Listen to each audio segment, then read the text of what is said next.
रजनी को बचपन से ही पेंटिंग का बहुत शौक था। वो हमेशा से ही पेंटर बनना चाहती थी, पर उसके माँ और पिताजी ने उसको कभी भी इस चीज के लिए सपोर्ट नहीं किया और उसकी शादी नीरव से हो गई। नीरव रजनी को बहुत प्यार करता था, पर रजनी हमेशा चुपचाप ही रहती। वो इस शादी से खुश नहीं थी। वो ये शादी नहीं करना चाहती थी। उसे तो हमेशा से पेंटर जो बनना था। अपने इस सपने को वो नहीं पूरा कर पाई, इसलिए वो हमेशा उदास रहती थी। रजनी, बहुत ही बढ़िया फिल्म लगी है, कल देखने चले? नहीं जी, कल मुझे बहुत काम है, मैं नहीं जा पाऊंगी। अच्छा तो कोई बात नहीं, संडे को चलते हैं। देखिए, मुझे फिल्म देखना पसंद नहीं है। आपको जाना है तो चले जाइए। नीरव को मना करके रजनी वहां से चली जाती है और अपने बैग को खोलकर उसमें बंद पड़े ब्रश और कलर्स को देखकर रोने लगती है। रजनी, चलो ना कहीं बाहर खाने चलते हैं, कुछ तुम्हारी पसंद का। जी, मुझे नहीं जाना, मेरी तबीयत ठीक नहीं है।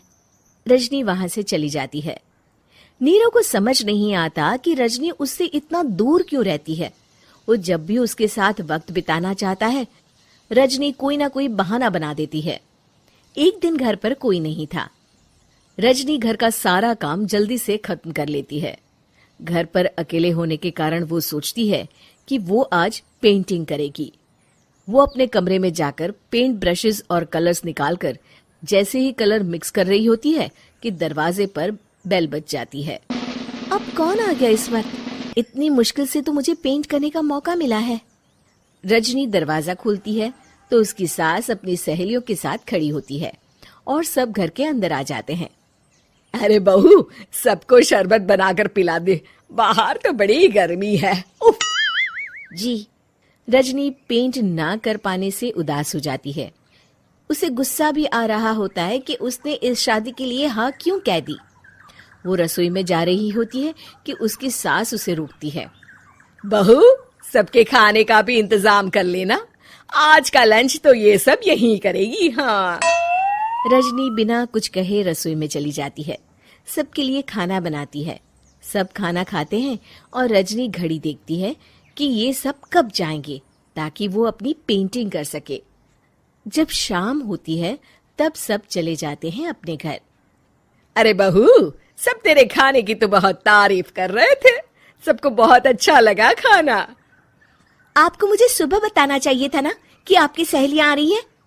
पता भी है कितना वक्त लगा सारा खाना बनाने में। अरे बहू, तू ऐसे कैसे बात कर रही है मुझसे? तो और कैसे बात करूं? मैं इस घर की कोई नौकरानी नहीं हूं कि इतना काम करूंगी। रजनी अपने कमरे में जाकर दरवाजा बंद कर लेती है। शाम को जब नीरव आता है तो उसकी माँ उसे पूरी घटना के बारे में बताती है। क्या रजनी ने आपसे इस तरह बात की माँ? हाँ, और पता नहीं उसे क्या हो गया है, शाम से बाहर भी नहीं आई है। मैंने तो कई बार आवाज दी, खाना भी नहीं खाया उसने। तू ही बात करके देख ले बेटा। नीरव अपने कमरे का दरवाजा खटखटाता है। रजनी, दरवाजा खोलो, मैं हूं। रजनी दरवाजा खोलती है और फिर वापस जाकर अपने बिस्तर पर लेट जाती है। रजनी, माँ से बात करने का ये क्या तरीका है? मैंने कोई गलत बात नहीं की है। अरे तुम क्यों ऐसे बर्ताव कर रही हो सबके साथ? क्या तुम इस शादी से खुश नहीं हो? रजनी कुछ नहीं बोलती। अरे बताओ मुझे रजनी, क्या ये शादी तुम्हारी मर्जी के खिलाफ हुई है? हाँ, मैं ये शादी कभी नहीं करना चाहती थी। तुमसे क्या, मैं किसी से भी शादी नहीं करना चाहती थी। रजनी रोने लगती है।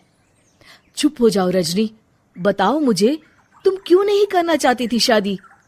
रजनी बेड के नीचे से अपने पेंटिंग्स, कलर्स, ब्रश, पेपर्स निकालती है। इतने में उसकी सास भी कमरे में आ जाती है। ये देख रहे हो, ये थे मेरे सपने। मैं पेंटर बनना चाहती थी, पर माँ पापा ने कभी सपोर्ट नहीं किया और मेरी शादी करवा दी। मेरे सारे सपने टूट गए। हर वक्त बस गुस्सा आता रहता है मुझे।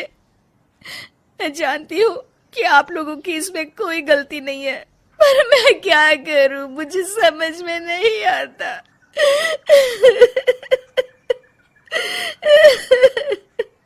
रजनी फूट फूट कर रोने लगती है।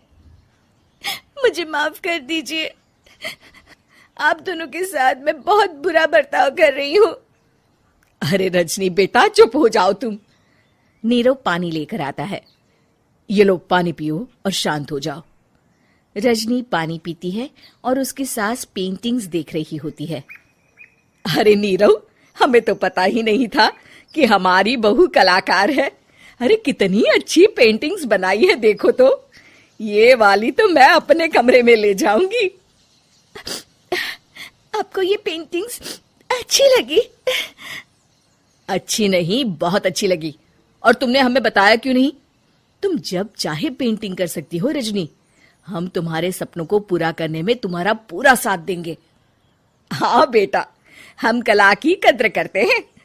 हम कलाकार तो नहीं, पर मुझे गर्व है कि मेरी बहू एक कलाकार है। रजनी, नीरव और सास तीनों हंस पड़ते हैं।